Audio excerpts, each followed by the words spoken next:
Once upon a time, in the big village of Umasa, lived a young handsome man named Emeka. He was known for his family's wealth and handsomeness. He was a man who knew his worth, perhaps a little too well. His broad shoulders, sculpted chest, and easy charm made the village women swoon.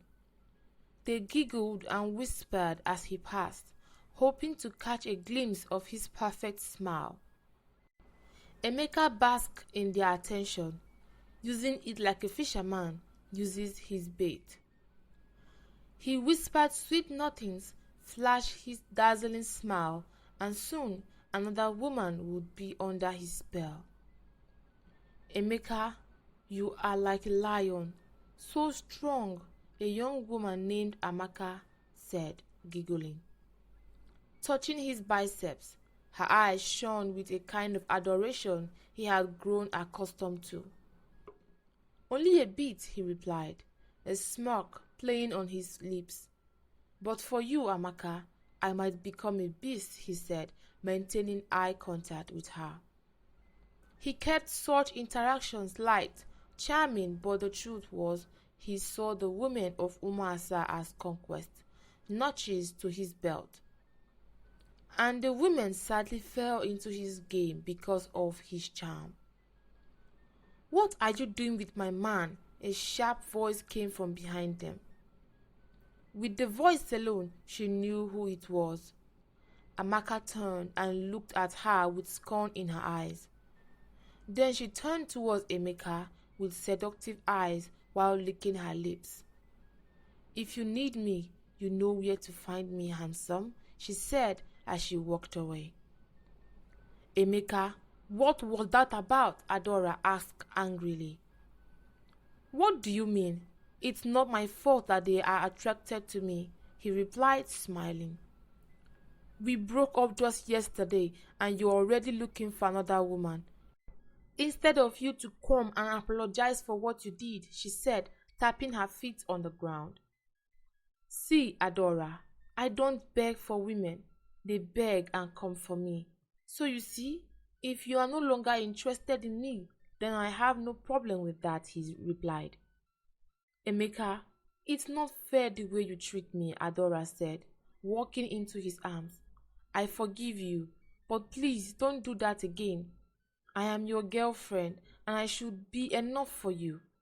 Leave these silly girls, they are beneath you. You deserve a woman of my caliber. Emeka never turned down flattery, looked at her with amusement. And what is your caliber, Adora? She pushed out her chest, her dark eyes flashing. I am the most beautiful in this village, and you are the most handsome. I am skilled and from a wealthy home. We are a match made by the gods themselves. He laughed a low, throaty chuckle. Adora said, hoping one day Emeka would settle for her. Adora saw herself as the most beautiful and the only maiden befitting for Emeka. But their relationship had not been a stable one. Their relationship had always been on and off. Their longest time together had only been for 2 weeks before Emeka would cheat again. And when this happened, Amaka would break up with him, hoping he would come and apologize, which he would never do. In the end, she would be the one to go back to him. Aside from his usual love for women, Emeka was as stubborn as a mule. He never obeyed rules that were set by his father, mother, the king, or even the gods themselves. He believed he was a god. Words spread like wildfire among the women who had been with Emeka. They giggled behind their hands, describing the way he held them while he was giving them pleasure. His strong arms so comforting that they never wanted to leave. He is like no other, they confessed. Their eyes dreamy, and this only fueled Emeka's pride, seeing the way the women admired him. Chief Okafor, Emeka's father, had seen and heard the rumors concerning his son, and he was not pleased.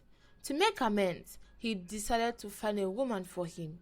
He believed a good woman would bring Emeka back to his senses.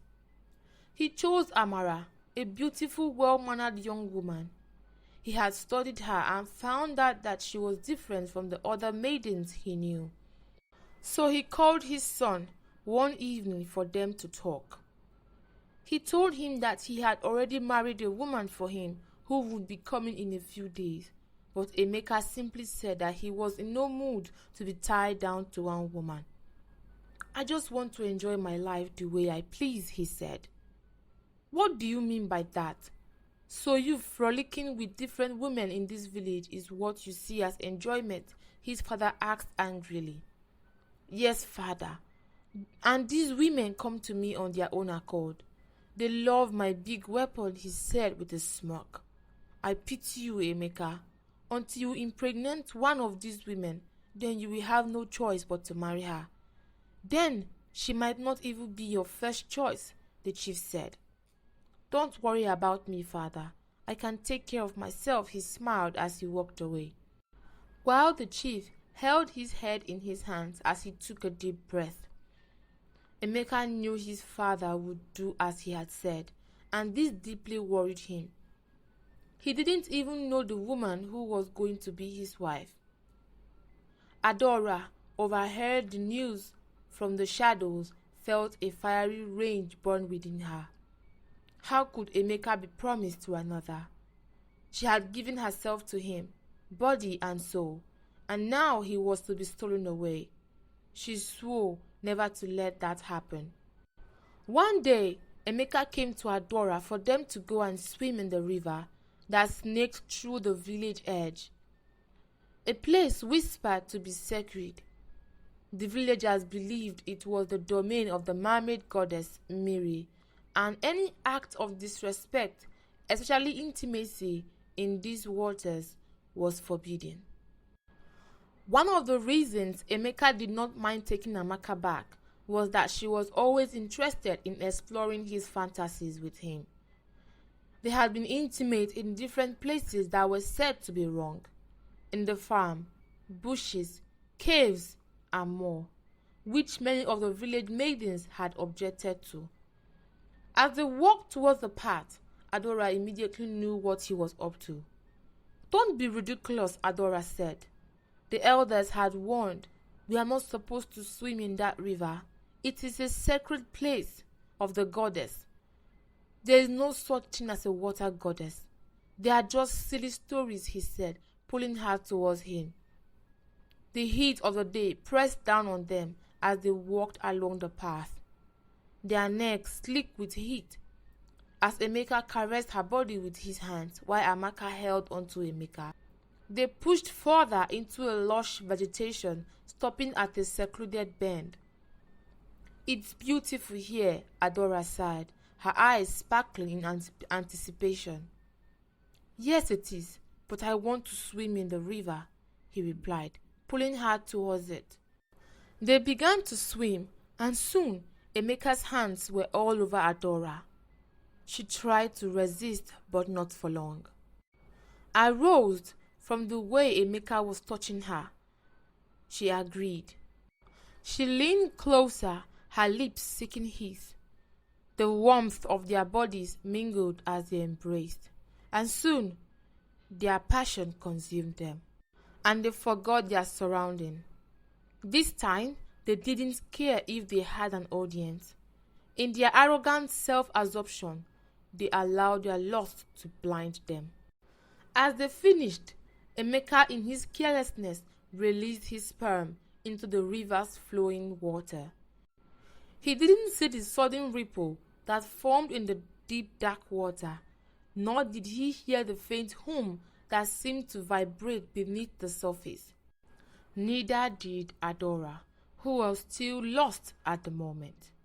"See," Emeka said, fastening his clothes. "No mermaids, just silly superstitions." But the river had heard. As Emeka returned home that evening, he was met with an enchanting beauty. It was as though she was a goddess he never believed existed. was at his house. He smiled as he walked towards her, but just then his father came out. "Son, you remember our discussion a few days ago. Meet Amara, the woman I have chosen for you," he said, smiling. "Wow, father, she's so beautiful," Emeka said as Amara blushed. But then he added with a smirk, "I want to have a taste. I want to know what it's like to have her beneath me." Amara's face immediately held a strange expression. "I thought we should get to know each other first," came Amara's calm voice. "We can do both," Emeka replied, but she shook her head. Her rejection felt like a slap to his pride. His father looked at him with a disappointed expression. "Don't allow your third leg to control you," his father said as he walked away. Almost immediately, Emeka collapsed on the ground. Amara rushed to his side and cradled his head in her lap while crying for help. He was quickly carried inside and the herbalist was sent for. However, the herbalist had traveled and the others were too far away from the village to reach in time. Throughout the night, Emeka experienced sensations he had never experienced before: chills, fever, suffocation, and an overwhelming sense of impending death. Meanwhile, Amara stayed by his side, not sleeping even for a moment, watching over him. Adora was not left out of the unfolding event. Strange rashes had suddenly appeared on her body, and when her parents questioned her about it, she had no explanation to give. The next day, she went to Emeka's house but was informed by their servant that he was ill. Her suspicion began to align. She realized it was punishment for desecrating the sacred river. Her mind spiraled with thoughts of guilt and worry. She hoped both of them would survive this ordeal. As Adora was about to leave, she saw Amara exiting Emeka's hut. Alarmed, she thought to herself, "Who is she?" Adora had always believed herself to be the most beautiful woman in the village, but seeing this ethereal beauty left her feeling intimidated. Amara turned, smiled gently, and continued on her way. Immediately, Adora found another servant and inquired about the mysterious woman. Her worst suspicions were confirmed. The young woman was Emeka's wife. Adora knew that Emeka would undoubtedly fall in love with her. As she walked home, she began plotting her revenge. But first, she needed healing for herself before dealing with Emeka's new wife. The next day, the healer returned to check on Emeka. After examining him, his face took a grim expression as he shook his head. He has incurred the wrath of the great goddess Imeri. As far as I know, the goddess is slow to anger but quick to punish. Emeka must have done something truly terrible for her to react this way. I am sorry, I cannot help you. Anything you do will be a waste of time. This is how he will suffer until he dies. And if he dies in this house, things may become worse. I advise you to take his body to the goddess because he belongs to her now." Amara began to cry. She had been married for less than 48 hours and already calamity had struck. Am I only meant to suffer? Is there no ounce of love for me in this world? Why does this keep happening to me, she thought. Despite her beautiful exterior, Amara had only known pain and suffering. Her parents had died in a fire set by an unknown person, leaving her to live with an aunt who despised her. Her aunt had treated her as a servant, hoping to break her spirit, but Amara had endured against all odds. When Chief Okafor approached Amara's aunt to arrange her marriage to his son, her aunt saw it as an opportunity to further torment her. She had heard of Emeka's reputation as a notorious playboy and knew he would never love Amara, and that would break her heart. After receiving the bride price, which felt more like selling Amara, her aunt sent her away without a care for her future. Amara, my child, you have seen everything that has happened. You will need to prepare and pack your things to return to your family. Your husband's condition cannot be helped, the chief said solemnly. Please, no. I do not want to go back. I can work for you here, but please do not send me back, she cried and pleaded. The chief looked at her with pity. It's okay, my child. Please rest and we will talk about this later. For now, we must take him to the sacred river to avoid incurring the wrath of the goddess. I will go with you, Amara said, standing up to wash her face. They carried Emeka to the sacred river, laying him beside it, and performed some sacrifices. Suddenly, a whirlwind emerged from the river, sweeping Emeka and throwing him into the river. Cries filled the air at this shocking event. Amara stood frozen, her heart sinking. She had barely known Emeka, but had developed a liking for him. He was undeniably handsome, but she believed there were more to him than he let others see. Chief Okafor stood silently in pity, devastated by the loss of his only son. He thought of his late wife and how she would have been heartbroken to see Emeka's tragic end. His wife, however, would likely celebrate, knowing her daughter would now inherit the family's wealth alone. She had never cared for Emeka and had worsened his grief, blaming him for his mother's death. Emeka's mother had died after being bitten by a snake while fetching yams he had requested for. Whenever his stepmother reminded him of this, Emeka would wish he could turn back the hands of time or take his mother's place. Overwhelmed by guilt, he had sought solace in the arms of many women.